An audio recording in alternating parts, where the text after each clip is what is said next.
I got to apologize. I'm sorry. And you guys warned me of this whenever I was previewing this upcoming game against the Cardinals. Don't jinx this, Deke. But I did. I think it's my fault because every time I say a game is a lock, put your money on it. Don't worry about it. Take it to the bank. It's the exact opposite of it. It's everything but a lock. And we got to witness that yesterday against the Cardinals. I didn't know how it would be possible for us to lose that game, especially coming off of that Cincy performance. Now, I do think a lot of it had to do with poor play on our part, stupid stuff like penalties, but also there was a Murphy's Law element to it too, where everything that could go wrong did go wrong. Lost our starting quarterback, lost our leader on defense right now, and Landon Roberts. He's the guy with the green dot and our best run defender. Lost him. Lost arguably our best offensive lineman, is that Isaac Seumalo. So there was a lot of factors at play. Bad snaps by Mason Cole. Now that's an us thing. That's a player thing. You got to be better. But that factored into the performance yesterday as well. I wasn't expecting Mason Cole to be snapping it at the quarterback's feet a couple times. I thought we got rid of Kendrick Green, but apparently we had some carryover there yesterday with Mason Cole. I don't know what was going on there. Don't know what was going on. So I apologize. I think I jinxed us. I did it earlier this season with the Texans game. Went into it saying there's no way we're going to lose. The Texans aren't that good. Tomlin's record against rookie quarterbacks, really solid. CJ Stroud ain't it. And what's crazy, too, is they took that game and parlayed it into this incredible run right now, and the Texans look like they are a serious contender to be in the playoffs. Did it before, I think it was it 2020 against that Bengals team? These are some games we're going to even talk about, too, as you guys can see from the headline and the thumbnail for today's show. Was yesterday the worst Tomlin loss of the Tomlin era. So we'll talk about more games. But another one was that 2021 against the Bengals. No-name quarterback.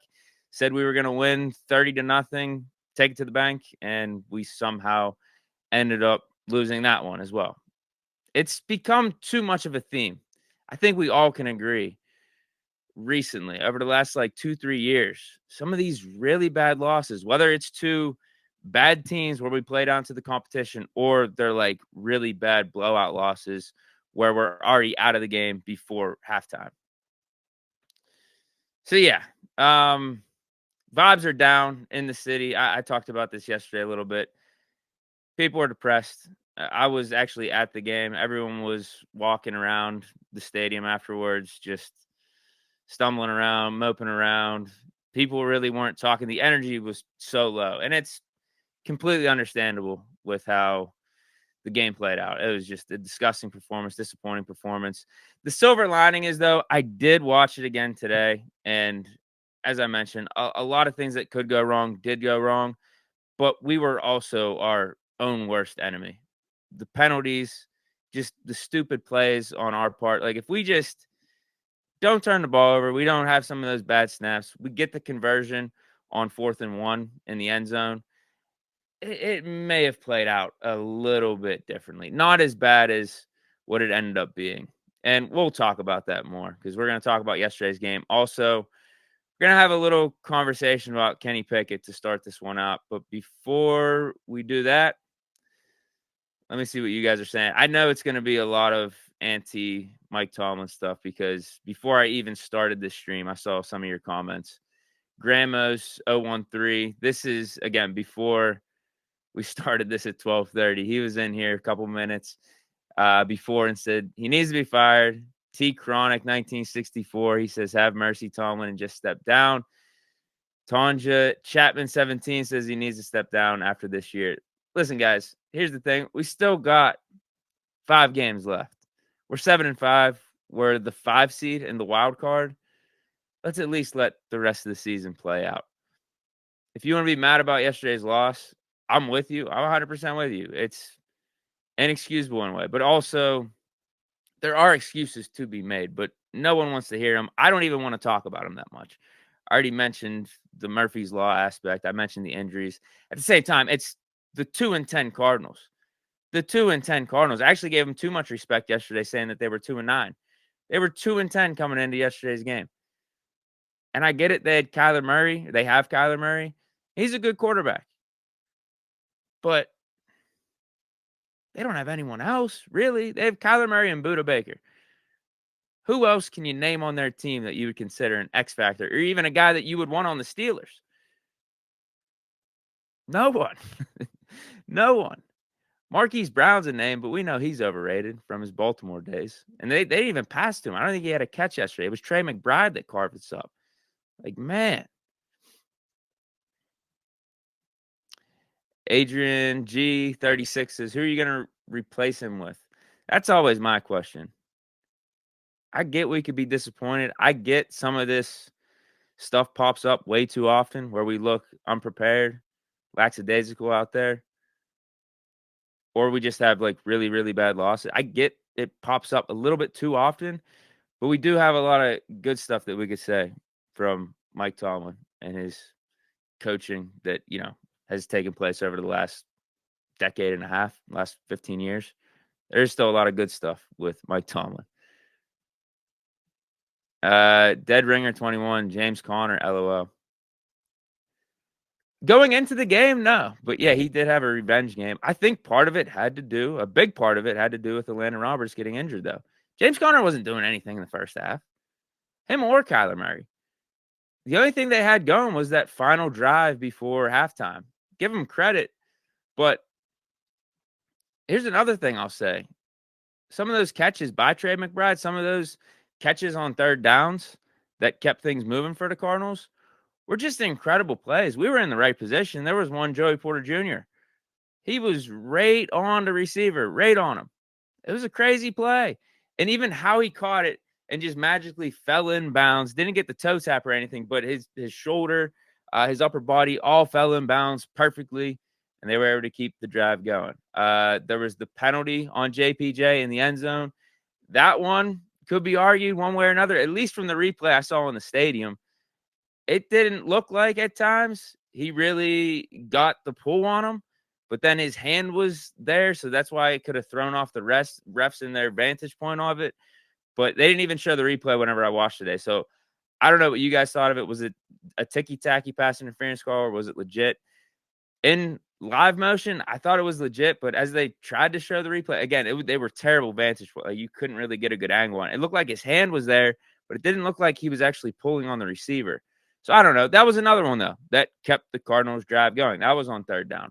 All those Trey McBride catches before halftime, where the Cardinals went on to score, that 99-yard drive, scored a touchdown. Like, we had good coverage. We had decent coverage. Michael Walker was right there. It was just an incredible play. I guess sometimes you do have to give credit where credit is due. But if you're asking those plays to happen 10 out of 10 times, that's not going to be the case. Those were like 2 out of 10, 3 out of 10 type of plays, but all of them occurred against us in yesterday's game. And that adds up. It adds up.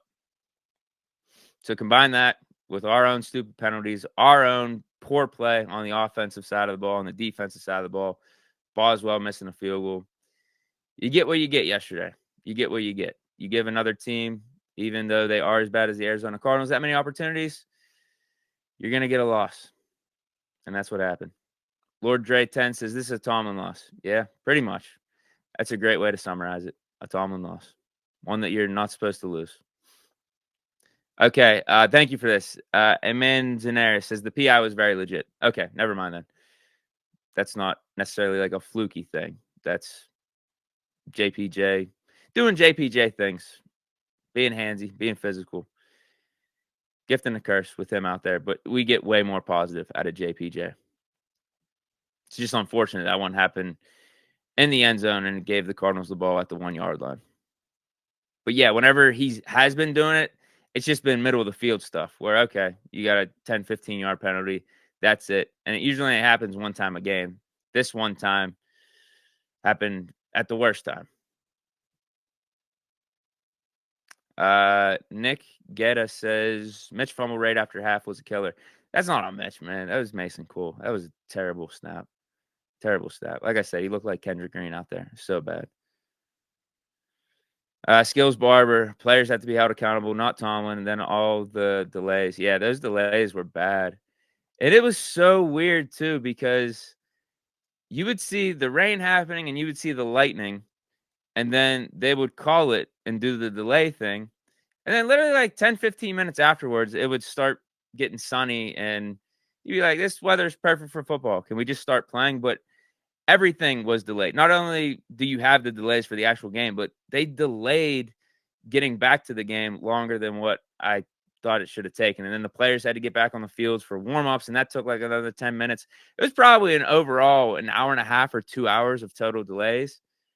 It was crazy. But I do think particularly the second delay did help us out because we went down double digits. And at that point, the wind was gusting a lot and it was raining pretty bad. And I think we were getting the ball off a kickoff.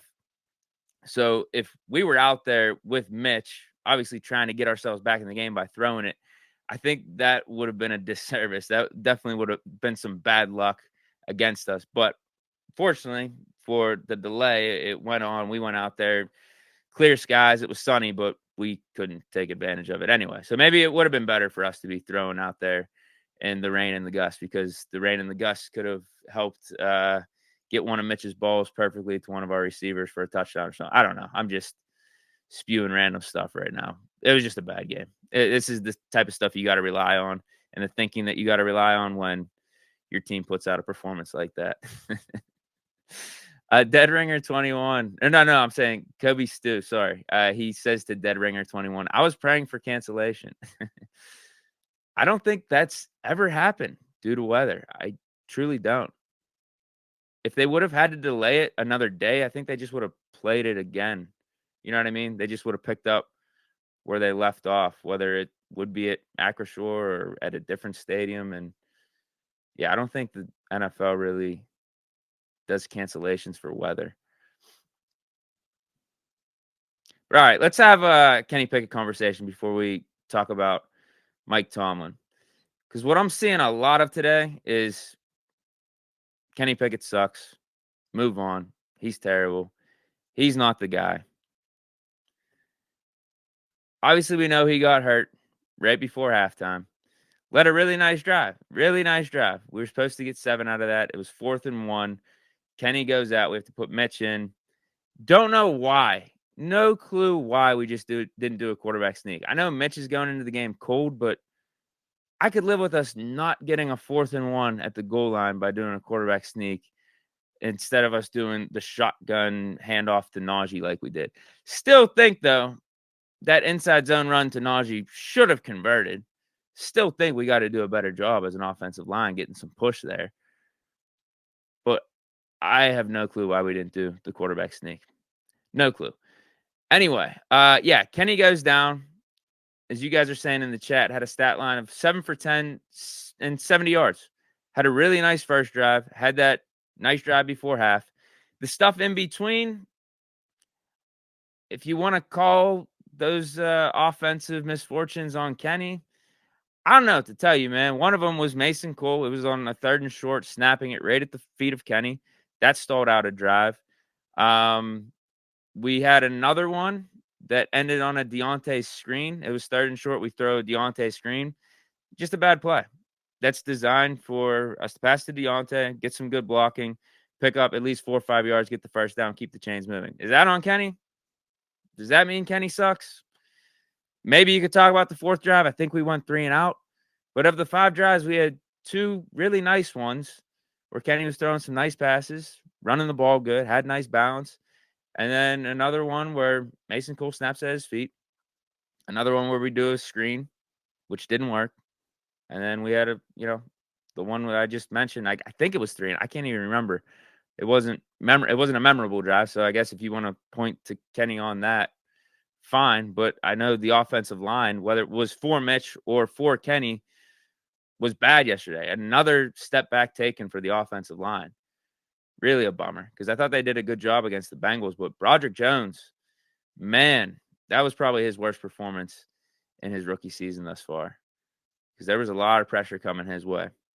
A lot of pressure. So I just don't understand the Kenny sucks talk after yesterday's game, because I thought he played fine. It's just unfortunate. And this is where we start to have this Kenny conversation. Like, what does all this mean going forward? Should we have the faith in him? Is he the guy? The problem is the dude just keeps getting injured. He keeps getting banged up. It's incomplete. It's incomplete. And we've been saying that too often over the course of these last couple seasons. I don't know whether to say he's injury prone or not. Because it's an ankle. You're playing football, it's a physical game. Ankle injury, they're not injuries that are taking him out for the season. These are just like little knick-knack injuries, and he's not able to finish games, or then he's going to be out for like a week or two. And the timing's terrible on all this because it's coming off of a really solid Bengals game. Really solid Bengals game from not only Kenny, but the whole offense, where we felt like we're trending in the right direction. We had momentum. Things are looking good. The game after we fired Matt Canada, we can actually get some things rolling here. We can actually build off this. But then Kenny gets hurt right before halftime. So then what? All you go off of is the 7 and 10 for 70 yards. And as a whole, when you're talking about the complete game, it's like, that's not really there. Now he's going to miss the next 2, 3, 4 weeks potentially. Just had surgery today. It's tough to get a full evaluation on the man. And the injury prior that he suffered in the Jaguars game, what did I say again after that stream or after that game in the stream? I was like, just felt incomplete. I wish he would have played the second half because I feel like we would have won that. I still feel the same way about the Cardinals game. I think if we have Kenny, the game plays out a little bit differently. I don't know if it's a guaranteed victory because the defense looked really off. They were soft yesterday. So I don't know if the defense affects how the offense looks completely, but I think we would have some better energy at least for sure. But we can't keep talking about these incomplete games and talking about hypotheticals because you do need to make a full assessment. You do need complete games because they do say your best ability is your availability. And Kenny just hasn't been able to finish out games to the degree that we need him to. We need that consistency from your quarterback, your QB1. And I'm not writing off Kenny, obviously. I'm not. Like, I think he's still the right guy for the Steelers at the quarterback spot. But these injuries and not being able to finish out games and not being able to be there for your team on a consistent basis, like week in and week out, is tough, especially when you contrast that with the tape and the gameplay he's put out there as a whole. I like the fourth quarter moments. I like the clutch drives, him stepping up when there's adversity. But as a whole, he hasn't been what Big Ben was in Big Ben's first 2 years. You know what I mean? Like, he hasn't given enough leeway for himself in the total gameplay that he's put out there. Unfortunately, I think he had a really nice run end of 2022. I think he was really good for us, actually. But then this year has been really helter-skelter. Fourth quarters, though, you got to give credit where credit is due. He does step up in those fourth quarters. There are a lot of positives we see out of Kenny. We saw the complete game we were looking for in last week's Bengals game. But then he gets hurt right before halftime in this Arizona one, and we get another incomplete. So it's just a bummer, man. I don't know exactly what my major takeaway is here outside of Kenny's not doing himself favors with the injuries, because every time we get something going with him, it feels like he gets banged up and we have to just stay in this weird purgatory or uncertainty. Jaguars game, we're coming off of a really nice fourth quarter in that Rams game, right? Really nice fourth quarter. Thought we had something going. Gets hurt Jaguars game, gets the rib injury. And who knows how much those ribs have affected him over the last 3, 4, 5 weeks. Who knows? Not an excuse, but that's also at play too. The injuries could be affecting his play when he is out there. He's just not doing himself favors with the injury. And it's one of those things, like, what can you do? Like, he's not out there trying to get injured. And I guess he's not helping me either with my takes and giving me this great leg to stand on. But yesterday with Kenny, I don't think it was a Kenny sucks game. He was playing fine. But my argument is he was playing fine. What could it have been if he would have played, but he didn't play? I'm talking about like hypotheticals. Like, I think he would have played great in the second half. I think it would have kept the morale up if he was still out there. But that didn't happen. That wasn't reality. Best ability is your availability. So he's just got to be more available. It's as simple as that. I don't know what you try to teach, what you try to do to make that happen, because it's football and It's a physical game. There are going to be injuries. But yeah, that's I guess where we're at with Kenny. He's just got to stay healthy. But I'm sticking with him. I'm definitely sticking with him. I'm not writing him off at all. No, definitely not. So let's get into actually no, let me check the chat real quick. Let me see if you guys have any responses, reactions to what I was saying right there. Lord Dre 10 says plays good, plays bad, plays good, gets hurt.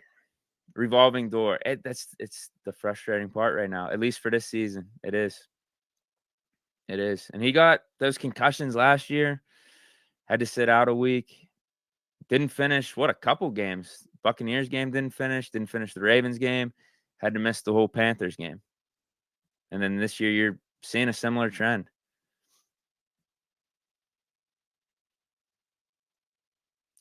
Frankie Camentero says, what does Pickett have to work with the defense playing not good?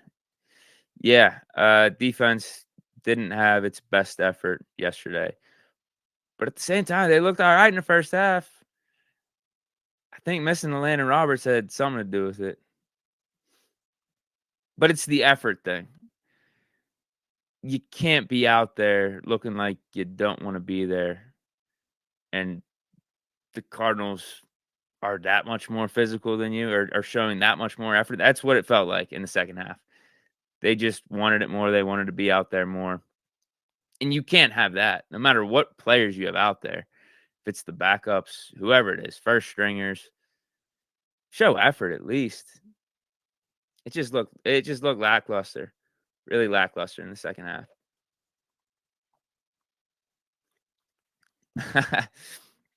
James Arcaro 123 says, and I just hate how someone always has a career day against the Steelers. Yeah, no name dudes like Trey McBride. Career day. What do you have? Like 7-8 catches, 80-something yards. Almost had a touchdown, too. Was called back. No, he did have a touchdown. They went back to him. That's what it was, right? They had the touchdown called back, and then they went right back to him on like a hook route. Ronan Samurai 16 says, honestly, it's time for a change. I've been a diehard Steeler fan since 1978. My opinion is it's time for a change. It's just time. We'll talk about that in a little bit with Tomlin. You know, how much blame does he get? How much accountability should he have? Was this the worst Tomlin loss in the Tomlin era? We'll talk about that too. I probably got like 10 or 15 games to look at. Iron Man BTMR says nobody played fine yesterday. Maybe Pickens, Keanu Benton, maybe. Jalen Warren. We had another stat line pop up with him that indicates he probably should have been getting the ball more. Only 9 carries for 59 yards, 6.6 average. Najee Harris, meanwhile, 16 carries, 63 yards, 3.9 average. I thought Najee had a good game yesterday, actually. I think both of them did, but just with how efficient Jalen Warren is, game in and game out, you wonder why we're not getting the ball more.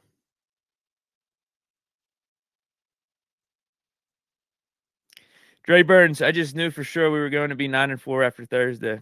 Yeah, that's the problem. I don't think I can ever say a game is a lock again because this game should be a lock coming up against the Patriots. But I'm just not even going to say it anymore. I think in this zone of let's just take it a game at a time. It's probably more enjoyable that way too. It probably is. Let's just stay in the moment. Isn't that what like Zen Master says? Let's just stay in the moment, man. Take it a game at a time. We'll take it a day at a time too. At this point, let's just take it a day at a time with this Steelers team. We'll probably be better off. Last one, then I'll get to the Tomlin topic here. Malik G 48 says Rooney should force Tomlin to fire the DC and find a real OC outside the organization. I think Austin's been fine. As a whole, Austin's been fine. And I don't know what that dynamic is between Austin and Tomlin and calling the plays and who gets more say in the game planning, because obviously Tomlin is a defensive-minded coach. That's how he got the job. I think Austin's been fine. Now let's see how this looks against the Patriots. Let's see how this looks for the last 5 games, because I know a lot of people are saying fire Tomlin now, like this season's over. We're the 5 seed, and we got a fairly easy schedule left. I think we can win with Mitch over these next 3-4 weeks. I think we can. The Colts ain't that good, man. The Colts ain't that good. And Mitch is actually going to have time to prep as the starter going into each of these games. Patriots, terrible. Colts, not that great. Gardner Minshew is the starting quarterback. Should have lost to the Texans yesterday. The Titans yesterday. Got lucky with that one. And then we got, who's after the Colts? The Bengals at home with Browning as their quarterback. We can win those games with Mitch, man. We definitely could. And then you got our 2 tough ones. Seahawks, we'll see where Kenny's at that point. Seahawks on the road and Ravens on the road. We win these next 3. What did I just say? I was going to take everything a day at a time. Let's just say we win the next 3. Let's say we go 2 of the 3. 2 of the 3. We are at 9-6. 2 games remaining in the season. We win 3 of 3. We are at 10-5. Not shabby. Not shabby. And my buddy brought up this point too. Another thing in Mitch's favor. And I didn't think Mitch looked that bad yesterday either. After rewatching it, he made some good throws. Offensive line didn't do him or Kenny any favors. And then you got Connor Hayward dropping some passes and Mason Cole snapping some low balls to both the quarterbacks. Kenny got one and Mitch got one. And the Mitch one ended up in a turnover, setting up the Cardinals for an easy touchdown. Mitch didn't look terrible yesterday. Let's get to this Tomlin thing right here. I think we probably got like 10 minutes left or something on this stream. Maybe like 5-ish. I'll be efficient here. Was this the worst Tomlin loss of the Tomlin era? A lot of people are saying that right now. I'm going to say no, and for a lot of the reasons that I laid out throughout this stream. You had players playing bad. Like, are we going to say Boswell missing a field goal is on Tomlin? Are we going to say Mason Cole snapping those low balls to Mitch and Kenny, one resulting in a turnover, one resulted in us having to punt? Are we going to say that's on Tomlin? Like, it's just literally your job to snap the ball to the quarterback, like right there, so they can catch it, not at their feet. Like, that's not on Tomlin. The injuries, like, as much as I don't want to make the excuse about the injuries, it does factor in. It is the reality of yesterday's situation. We lost our QB1. Kenny, like it or not, is the starter for this team for a reason. You also got our leader on defense, our best linebacker out there, and Landon Roberts going down, our best run defender. James Conner, as I mentioned, wasn't doing anything the first half. Is it a coincidence? And all of a sudden, he had a really, really good second half with Landon Roberts not being there. I think not. We also had Isaac Seumalo, arguably our best offensive lineman, go down. So I just think there were so many factors at play here where you just can't put it all on Tomlin. Now, the preparedness, the adjustments for the second half, I think you could bring that up because I don't think we came out flat. I thought we had a good first half. We had that really nice first drive for the offense. Arizona wasn't doing anything against our defense. Nothing. The only reason they got the 3 points was because of that BS penalty that called on Landon Roberts for making a solid tackle, for breaking up the pass. He even let up on the running back. He let up. He hit him with, his hands, his elbow, you know what I mean? His forearms. No helmet to helmet, no nothing. But they gave Arizona a free 15 yards. Ultimately, it resulted in the AZ 3 points. But then you had that long drive before half. And I guess you just sometimes got to chalk it up to players making plays. Kyler Murray made some nice passes to Trey McBride. We were in position, but they just made them. As I said, those aren't 10 out of 10 times that those happen. Those aren't those type of plays. Those were like, that's going to happen probably 2 out of 10 times, 3 out of 10 times. It just happened consecutively along that drive. So that's that. Is that on Tomlin? It's a bad loss either way. Bad loss. Like, it deserves blame. You got to give accountability to the head coach.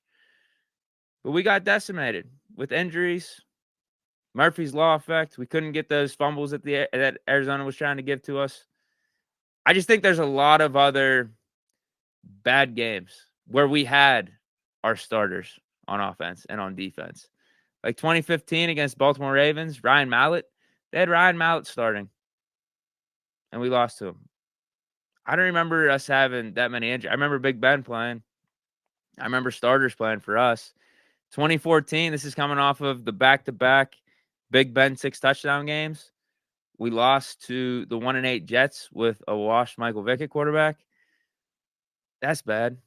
Like, those games, we came out flat. This game, I didn't think we came out flat. I think injuries had something to do with it then as the game's going on. Again, there's no excuse to how we finished it. If you want to talk about adjustments and, what we could have done in the second half, maybe motivation, Tomlin could have gave the players in the second half. There's that. But how much motivation should a coach have to give you in the middle of a game to just go out there and play to the best of your ability? I don't think it should be to that degree. 2009, we lost to the 1-11 Browns. I don't even remember that game. Don't even remember. I think we lost 13-6. We had a couple Raiders games throughout the Tomlin era where we lost like Terrell Pryor, Bruce Gradkowski. Those were bad. Losing to the Mike Glennon Bears in 2017. 2014, losing to the Mike Glennon Tampa Bay Bucks. I'd even argue the Browns loss to DTR was worse than this one. Because at least you could say you lost to Kyler Murray, and Kyler Murray had a pretty decent game. Losing to the Browns, that's with their third stringer.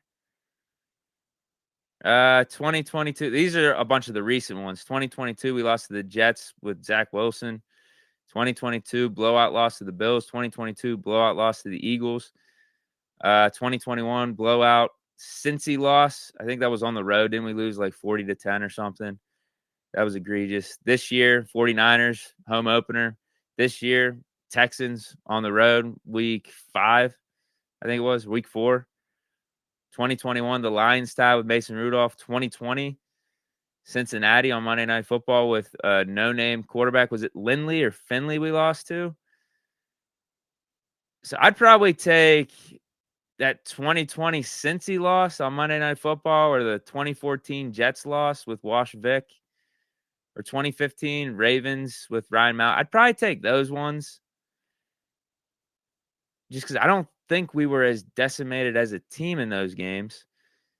And we were going up against lesser than quarterbacks. We're going up against like backup quarterbacks. Where at least I guess you could say with the Cardinals, they had Kyler Murray. I guess there's that. Now, I don't think – see, now I'm trying to go down memory lane here. I don't remember exactly what those teams had as a whole. But, yeah, again, this Cardinals team was not good as a whole, offense, defense, and we let them look like that yesterday. Brutal. Disgusting game. So, what blame do you give Tomlin? What accountability do you give Tomlin? This stuff is happening too much. You heard me mention all these games that have happened over the last, 2-3 years. Not even losing to lesser opponents, but just, blowout losses. Or games over at halftime. So, the Bills, the Eagles, Cincy. It's happening way too often. You do got to blame the coach. He's the head guy. You got to hold him accountable. But this is always my question when it comes to Mike Tomlin. What is your solution right now? Are you firing him right now? I don't think that's smart. Are we firing him at the end of the season? Well, let's see how the end of the season plays out before we fire him. Because what if we go 4-1 these last 5 games? And I don't know if that wins you the division, but that gets you probably the top spot in the wild card. And then we win a playoff game or 2. Are you firing Tomlin then? I don't think so. Why would you do that? Who are you bringing in that's going to be better?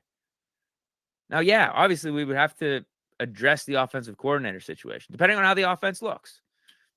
Let's see how it looks with Faulkner and Sullivan for these last 5 games. But, yeah, we're probably going to have to address offensive coordinator, probably.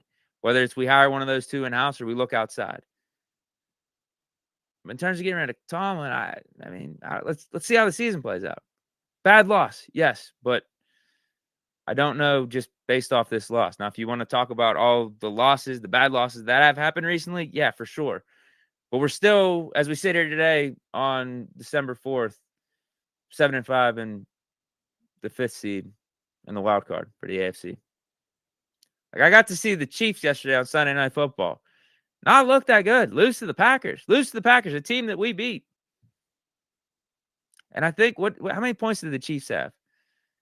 I know they didn't have much going into halftime. Like, if we converted on that 4th and 1, and this is what I'm saying, I don't like talking about the hypotheticals and stuff anymore up to this point. Like, sometimes you just got to execute and make the play, get the touchdown. But we get 10 points going into halftime yesterday. I think that's more than what the Chiefs had going into their Sunday Night Football game against the Packers. And then they only ended up with 19. Yeah, you guys are saying 19. We would be in an uproar if we had 19 points here. Chargers with Justin Herbert, right? Chargers with Justin Herbert yesterday. Only 6 points against the Patriots. So at the end of the day, I mean, we are 7-5. Let's see how the rest of the season plays out. I know this season hasn't gone like me or you guys have expected. Trust me. This has been a Jekyll and Hyde season to like the 10th degree. It's been wild. But let's see how the last 5 games go before we fire Tomlin. That's all I'm saying.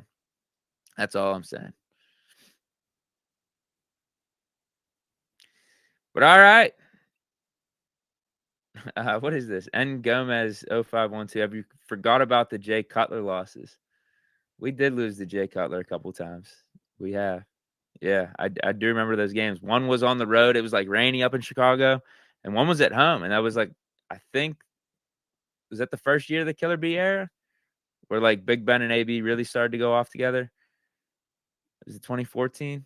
AB had like that crazy catch back of the end zone. I remember those. Yeah, but that's it. This like where I'm at right now is not happy about yesterday's game. Could come back to haunt us. But what do you do, man? What do you do going forward? You let the season play out. You don't fire Tomlin. And weirdly, after watching yesterday's game again, I think we can win 75% of our games with Mitch. And then, yeah, you see what happens with Kenny and his injury status and whatnot. But we could win the next 2 out of 3, next 3 out of 4 with Mitch. We can do it. I truly do. But it's up to us to not do what we did yesterday and hurt ourselves. We decimated ourselves.